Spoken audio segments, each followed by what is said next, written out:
неделата патувам најмалца 2 пати за Скопје на тренинг и сите ми се чудат, вика, како одаш? И се беше това како, нели? Како играте? И им кажувам, исти се правилата како нормалната кошарка, нели?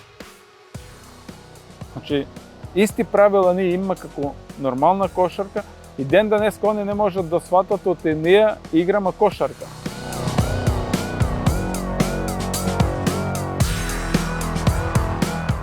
Значи, тука е, како најпрвен, пред се здравето.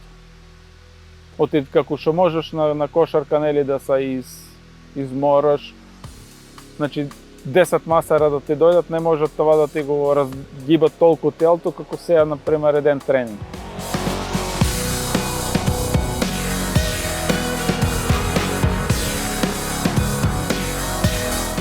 Значи, ми се случи да кажем, еден пријател ми вика, дај, вика, јас да возам. Викам, зошто ти да возиш? Па вика, ти не си способен.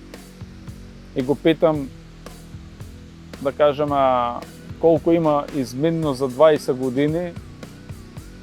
И он ми вика, па, не, вика, имаме едно 100.000. Па добро, викам, другар, викам, јас негде на година ги минам тия.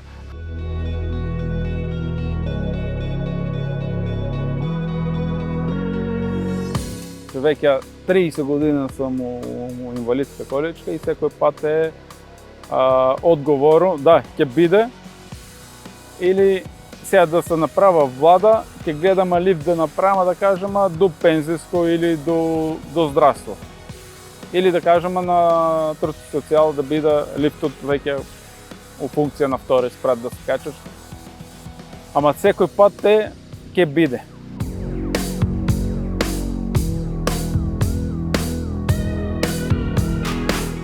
Пример, да кажем, ако одаш веќе у град, тука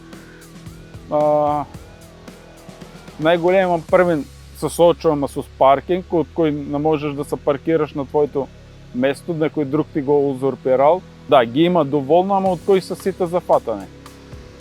Значи, државните институции се, да кажем, Струмица едни од непристапни.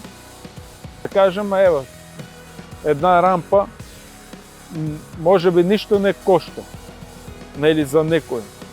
Ама ќе дојде дете и ќе си вози ролер и ќе се спушта. Мајка со количка исто. Со сточик исто. Значи, не е само за нас. У зграда, например, вика рампа за инвалида. Не, рампата за сите.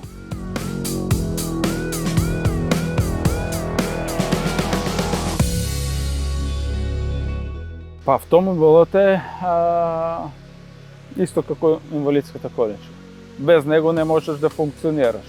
Се држава, да кажеме, кој може да ни монтират рачни команди. Мора да ги набаваме колите одгоре, кои ги плаќаме дупло поскапо. При увоз на автомобиле, секој пат не мора од странство да земе за кола адаптирана за лица со посебни потреби.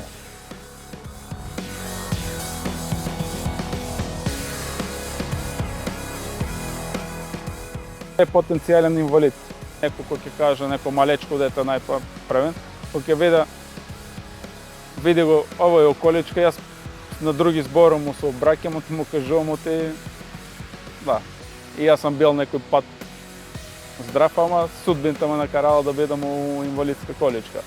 Младите доста излезеа низ странство, се вратија, видеа како живее свето и тука веќе, например, они немат ги тие предрасуди, ама тај што не е испаднал од Македонија, тај оште, например, ги има тие предрасуди, например, према нас и да кажат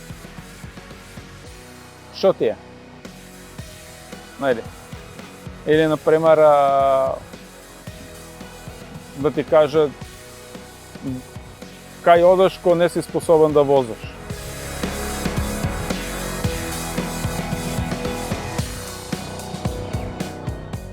Мама еден другар, тама он ни расправаше како бил у Словенија, како лежал, нели? Значи за нас тогава беше научна фантастика, он како лежал у Словенија, ние како лежамо ко Сузловна. Сега Словенија оиде многу понагоре, ние паѓаме доле.